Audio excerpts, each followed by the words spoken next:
There are many works of fiction featuring creatures resembling the locusts from the pit in the 9th chapter of the book of Revelation in the Bible. To start with, here you have the character King Candy from the movie Wreck-It Ralph, after he has been merged with the Cybug. I'll go ahead and quote some of the description from Revelation chapter 9, verses 7 through 9. The shape of the locusts was like horses prepared for battle. On their heads were crowns of something like gold, and their faces were like the faces of men. They had hair like women's hair, and their teeth were like lions' teeth, and they had breastplates of iron, and the sound of their wings was like the sound of chariots with many horses running into battle. And now let's look at the Tempest creature from Gears of War. Yet again you have something like a crown of gold on its head. It has the face of a man, the teeth of lions, and giant wings. The enemy creatures in Gears of War are collectively known as the Locust Horde. It is a very clear reference to the book of Revelation, yet it is discreet enough to go unnoticed by the vast majority of the millions of people who have played this game. Verse 10 states, "They had tails like scorpions, and there were stings in their tails. Their power was to hurt men 5 months." And here you have the Snatcher creature from Gears of War 4, with a scorpion-like tail that incapacitates people. It then swallows its victims to be carried off alive in its stomach. It is relevant here to quote verses 5 through 6. "They were not given authority to kill them, but to torment them for 5 months. Their torment was like the torment of a scorpion when it strikes a man. In those days men will seek death and will not find it. They will desire to die, and death will flee from them." The game highly emphasizes that people are taken alive by the Locust Horde to an unbelievably horrific fate. Gears of War 2 introduces the character Ty as an unbreakable, unkillable soldier. He even seems a bit like a guru with his tattoos, ethnicity, and statements like, "Everything happens for a reason." Yet when he is captured by the Locust Horde, he is totally broken. When your team rescues him, he appears to be in terrible shape. They hear some enemies coming, and Marcus hands him a gun to help fight their way out. Whimpering, he puts the gun to his head and commits suicide. The point is made again when one of the other soldiers, Dom, finds his wife who had been captured. Seeing the state she is in, he kills her. Death is persistently presented as desirable after captivity by the locusts. The point of people being taken alive to a horrific fate is again highly emphasized in the movie Starship Troopers. This is first hinted at when a bug incapacitates and drags a soldier screaming down a tunnel. There is a later scene where a flying bug grabs a scout. In addition to wings, this bug has a stinger on its tail. When the scout cries for help, it stings him with it. The commander helps him by shooting him, and then states that he would expect others to do the same to him. When the commander is later wounded on the battlefield, Rico shoots him to spare him from what the bugs will do. The 3 stories so far all have the creatures emerging out of the ground amidst smoke and darkness. Verses 1 through 4 state, "Then the 5th angel sounded, and I saw a star fallen from heaven to earth. To him was given the key to the bottomless pit. And he opened the bottomless pit, and smoke arose out of the pit like the smoke of a great furnace. So the sun and the air were darkened because of the smoke of the pit. Then out of the smoke locusts came upon the earth, and to them was given power as scorpions of the earth have power. They were commanded not to harm the grass of the earth, or any green thing, or any tree, but only those men who do not have the seal of God on their foreheads." The xenomorph alien has the face of a man, the teeth of a lion, the build of a horse, the tail of a scorpion, and the 4 protrusions on its back have the semblance of wings. The alien creature was designed by occultist H.R. Geiger, who said that his art was inspired by nightmares he had of the underworld. In the director's cut of Alien, there is a critical scene where Ripley finds the crew, that the alien did not kill them, but took them alive to a horrific fate. One of them is still conscious, and begs her to kill him. So again you have that detail of men seeking death and not being able to find it. Since we are venturing into discussion of extraterrestrials, I would like to bring up the alien movie Dark Skies. It is essentially a haunted house film, starting off with unexplained phenomena. When the mom finally comes face to face with a dark, shadowy figure, she and the father decide to visit an alien expert. If this happens in real life, you should go to a priest. In this scene, the alien expert pulls out a notebook and describes 3 types of aliens reported: the Greys, the Insectoids, and the Reptilians. He tells them that most encounters involve the Greys, and that reports of the other 2 are so rare and sketchy that he questions their existence. In this movie, the Grey aliens very much resemble demonic spirits. Stories which have creatures resembling the locusts from the pit present them as insectoid, reptilian, or some combination of the 2. The aliens from the show V have stinging tails, the teeth of lions, and their physiology is a mix of reptilian and insectoid. The Zerg creatures from the game StarCraft have insectoid features such as bug wings and an exoskeleton, and reptilian features such as teeth. They also take people alive to horrific fate. St. Gabriel of Georgia prophesied, "The greatest temptation during the Antichrist times will be anticipation of salvation from the cosmos, from humanoids, extraterrestrials, which are actually the demons." StarCraft actually plays this narrative. When the Zerg attack human planets, an advanced gray alien species called the Protoss show up to fight the Zerg. They do this by firing massive beams down from their ships, turning the surface of the planet into glass. Many humans are killed from these WMD attacks, but the Protoss attempt to spare as many as possible. They are presented as having some concern for us. Interestingly enough, the humans in Gears of War use the exact same strategy to defeat the Locust Horde, again at the cost of great collateral damage. Brazilian author Daniel Mastrol is a former high-ranking Satanist who converted to Christianity. In the book Rostros do Oculto, he says that Satanists have been working to open up dimensional portals, which require much human sacrifice and psychic energy. Quote, "Satan's hope is that with the opening of the last portals, powerful demons from lower dimensions will be able to come to Earth and eventually interact with humankind.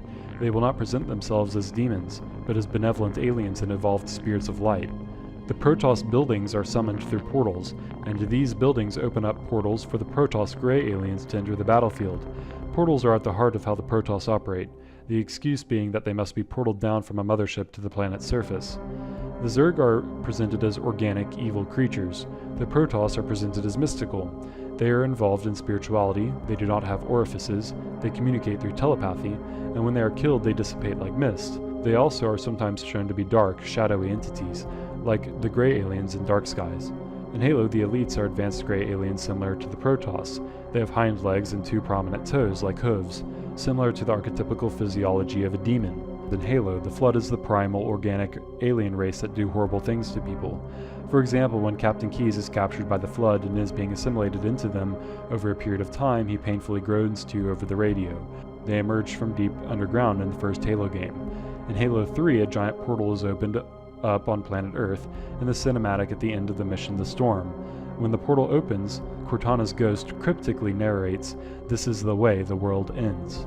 Immediately after this happens, the Flood species shows up. They arrive on Earth and start decimating the humans in the vicinity, turning them into mutant zombies. A few of the pure Flood forms have an insectoid appearance. Then the elites, the advanced gray aliens, show up to help out humanity and save the Earth from the Flood. They do this by shooting down beams from their ships, and just like the Protoss in StarCraft, they call it glassing. In Half-Life 2, insectoid aliens called antlions crawl out of the ground, fly around, and overwhelm the humans. When you are being overrun by them, mystical aliens called vortigaunts show up and help you defeat them.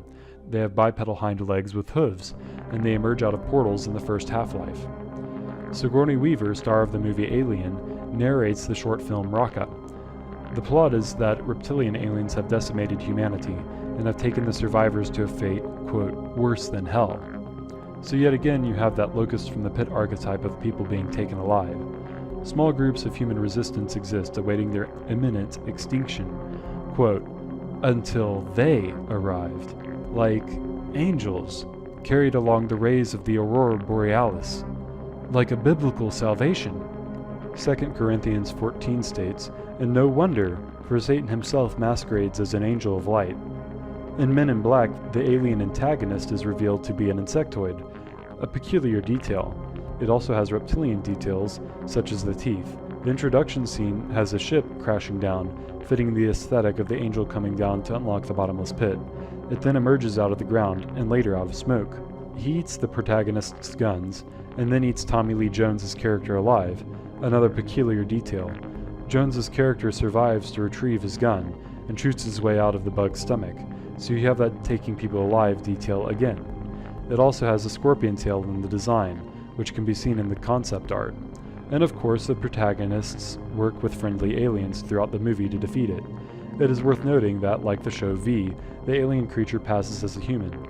There are the spider bugs in the apocalyptic game Metro. They have the tail of a scorpion, but unlike a scorpion, they have 4 legs, like a horse, the teeth of lions, and they take people alive. It is worth noting that there are dark, mystical beings in the game that sort of resemble gray aliens. Humans are scared of and hostile to them, but it turns out that they are just misunderstood, and actually want to help us survive against creatures such as the spider bugs. The Metro games are based off of a book by Dmitry Glukovsky. He published it for free online because he said he wants his books to, quote, "spread across the world like cancer." The protagonist, Artyom, starts being followed by the entities called the Dark Ones. When these beings start following someone, that person starts having nightmares and dies. Artyom finds a book in an abandoned library talking about the history of World War II. According to this book, the communists rose to power in Russia with the help of demon lords. The red stars were pentagrams, and the Soviet pins on uniforms were intended to draw blood, connecting Soviet individuals to these entities. The demon lords instructed the USSR to attack Nazi Germany, which was also under the direction of their own demon lords. Artyom puts the book down and looks out at the Kremlin at night. He is enchanted by the shining red stars, and wonders if they are containing the demon lords in the Kremlin, trapping them for decades. He feels called to release them. When he goes to the Kremlin, he is approached by a Dark One. There is a conflict as he feels he should try and communicate with it, but he gets scared and runs away. As it turns out, the Dark Ones are trying to communicate with humanity, but most humans cannot handle the method of communication and are killed. Artyom is their last hope to send us a message that they want peace. So the moral of the story is that we should stop being bigots and open ourselves up to communication with dark, dangerous entities. That's what's really going to solve humanity's problems. There is the Sci-Fi Channel movie Bugs, which has bugs with scorpion tails deep underground, and they even mutate to grow wings with the scorpion tails dangling beneath them. I could mention many apparent examples. In Turok, underground scorpion creatures emerge out of the ground of an alien planet. In Mass Effect 2, insectoid aliens take people alive to a horrific fate. You defeat them with the help of your gray alien friends. The arcade game Galaga features space insects that can take you alive. So in many places you see this narrative of primal aliens taking people alive to a horrible fate, and in many cases humanity is rescued by advanced, mystical gray aliens. If the locusts from the pit showed up and the Bible was the only resource we had to interpret this event, it would give a lot of credence to Christianity. As such, the fallen angels and their human subjects have flooded society with alternative interpretations, primarily through science fiction. Demons are presenting themselves as saviors from the problems they actually cause. So it turns out that the world is an incredibly interesting place, and it's going to become even more interesting, probably in the near future. Anyways guys, thanks for watching. I hope you found this video insightful. Take care out there, and I'll talk to you later.